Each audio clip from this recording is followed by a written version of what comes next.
bem com vocês?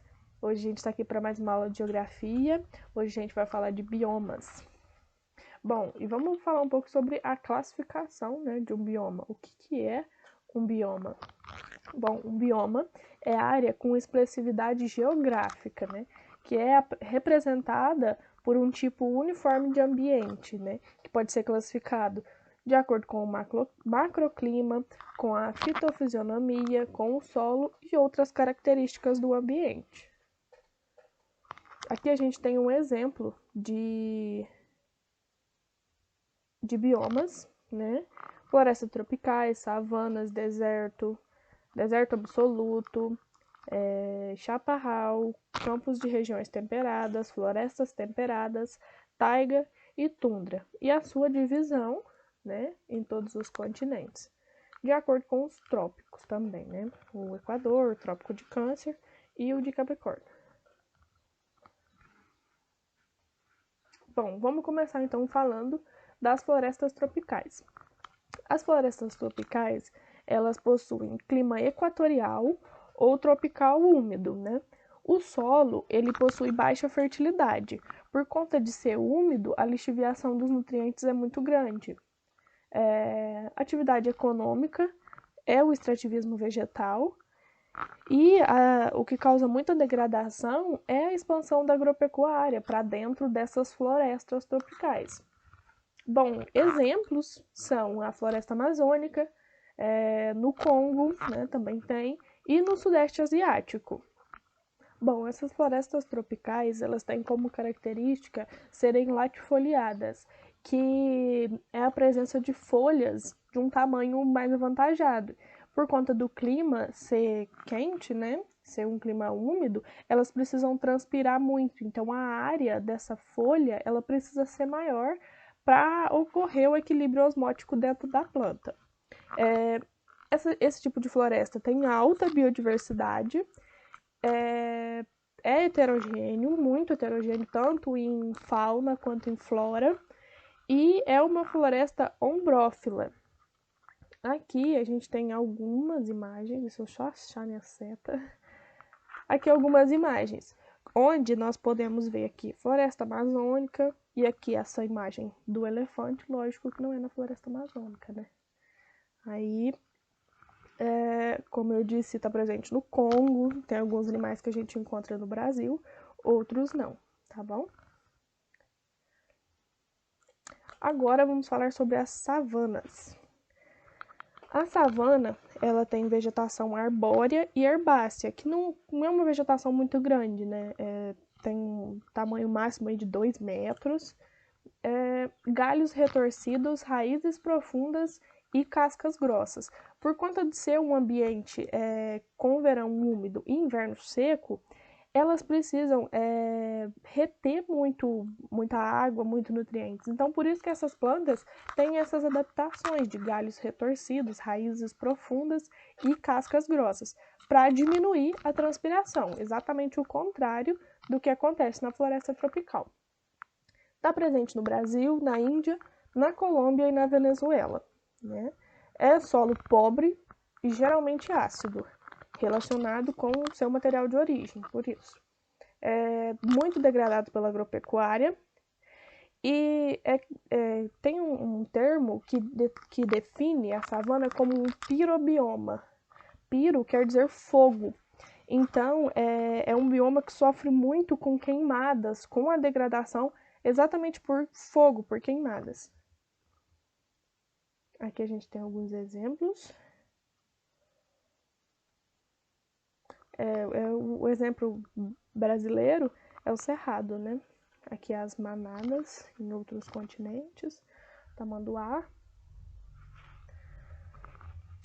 E a vegetação desértica. A vegetação desértica, ela é xerófila, que ela tem adaptações para diminuir a transpiração também. Então, são adaptações onde as folhas passam a ser espinhos. Logo, esses espinhos, eles vão transpirar menos. Então, a planta vai conseguir reter mais água no seu interior. Por conta do seu clima seco, né? Solo pobre e arenoso, são áreas despovoadas. É muito difícil encontrar morador nessa região. E o processo de degradação é mínimo, porque a quantidade de pessoas ali é muito pequena, então a degradação pelo ser humano é muito pequena. E a água é proveniente de aquíferos, ou seja, muito difícil, muito pouca água. Aqui temos alguns exemplos. Eu tô colocando bastante os animais, porque é bem mais característico do que eu colocar apenas a fauna para você, apenas a flora para vocês verem. As adaptações foliares aqui, as serpentes, que são muito comuns. Agora, as pradarias. As pradarias têm vegetação predominante, gramíneo e herbáceo, que é menor ainda do que o arbóreo. Então, o gramíneo é só aquela pastagem rasteira, né? Ela tem um clima úmido, né, com bastante chuva. O solo é fértil por conta do seu material de origem, né? As regiões onde as pradarias se encontram têm um material de origem já mais fértil, isso vai interferir. E a expansão, né, dos cultivos de cereais é a característica mais predominante. Por exemplo, o milho e o trigo dessa região.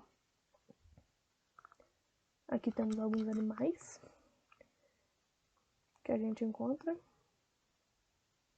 Esse bichinho aqui, ó, eu não sei o nome dele, mas ele é, acho que é cão da pradaria. Ele é o animal símbolo da pradaria. Agora as estepes. Estepe tem vegetação gramínea e de ervas, então também é bem parecido com a pradaria.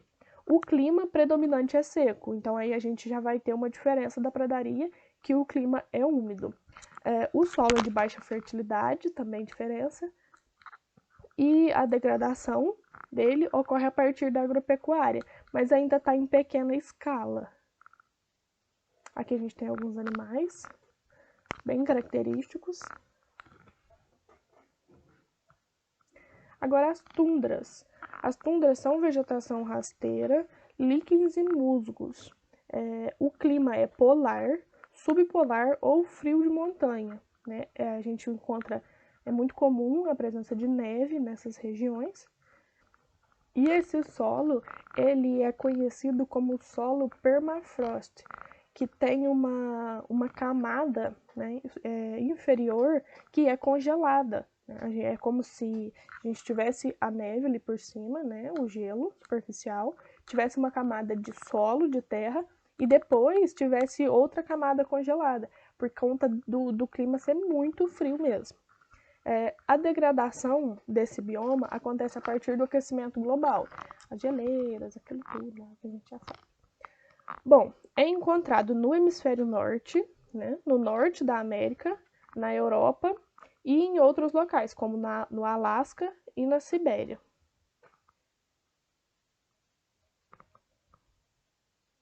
Aqui eu achei uma imagem já com os animais característicos da tundra, né? A gente tem cervo, raposa, algumas corujas, pinguim, águia, urso polar. São esses que eu sei o nome, os outros eu não sei o nome. Bom, agora vamos falar um pouco sobre a floresta temperada. A floresta temperada, ela tem vegetação decídua, que é aquela vegetação que a gente chama também de caduca, né? Que ela cai durante um período do ano e depois ela rebrota, né? É o período de vegetação daquelas plantas. O clima é temperado, oceânico e úmido, então tem bastante umidade. O solo é de boa fertilidade, é um bioma que está sendo muito afetado por urbanização e pela industrialização, né? Que o avanço desses setores está afetando bastante esse bioma. As estações do ano são bem definidas, né? Está muito presente na América do Norte, na Europa, Ásia, Nova Zelândia e no sul do Chile. Então a gente tem ele na América do Sul.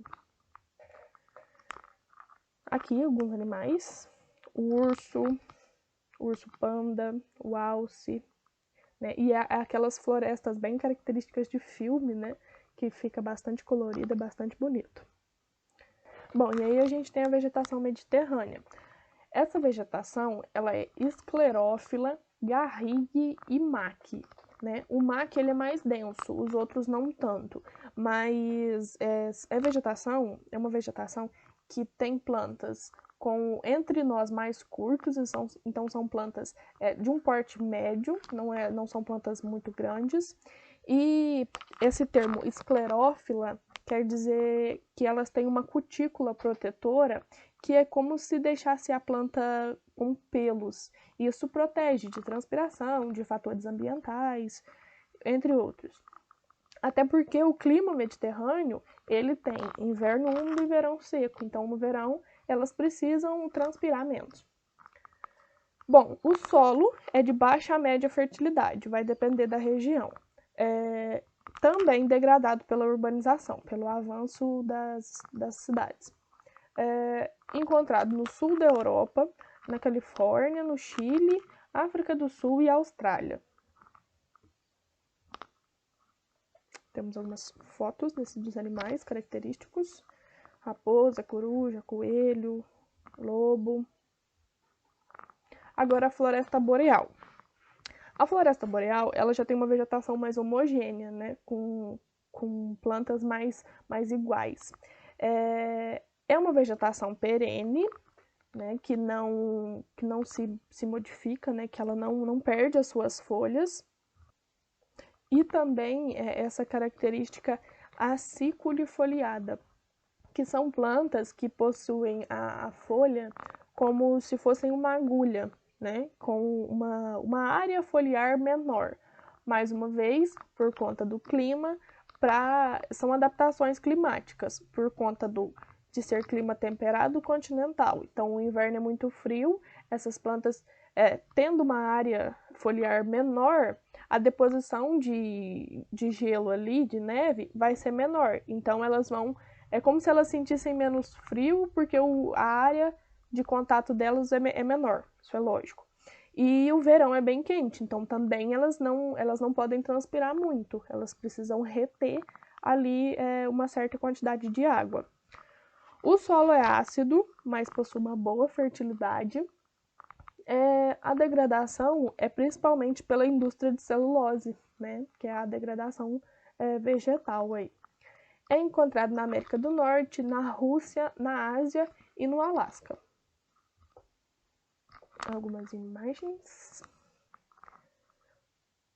Aqui é como... A vegetação principal é como se fosse os pinheiros, né? E aí a gente tem a vegetação de altitude. Essa vegetação é característica de plantas orófilas. Essas plantas, elas têm adaptação para resistir às baixas temperaturas, certo? Aí já são plantas que ficam a maior parte do ano congeladas, certo? Em um clima muito frio. O solo é variado, até por conta da quantidade de gelo, né, da baixa temperatura ali. Possui baixa degradação, porque como lá nas savanas não tem muita quantidade de pessoas ali, o movimento não é tão grande, né? Até porque está tudo congelado. O clima é influenciado pela altitude, então a vegetação vai depender da altitude também. É encontrado no Peru, na Bolívia, Equador, Argentina e também na Europa. E aqui a gente pode falar um pouco sobre a Cordilheira dos Andes, que é o principal exemplar, né, da vegetação de altitude. Aqui a gente tem alguns animais, né, o flamingo, as lhamas, e aqui a vegetação que é bastante rasteira, né, bastante montanhas. Gente, foi isso. Muito obrigada. Até a próxima aula. Qualquer dúvida que vocês tiverem, se quiserem deixar aqui ou se quiser mandar um e-mail, estou à disposição. Até a próxima.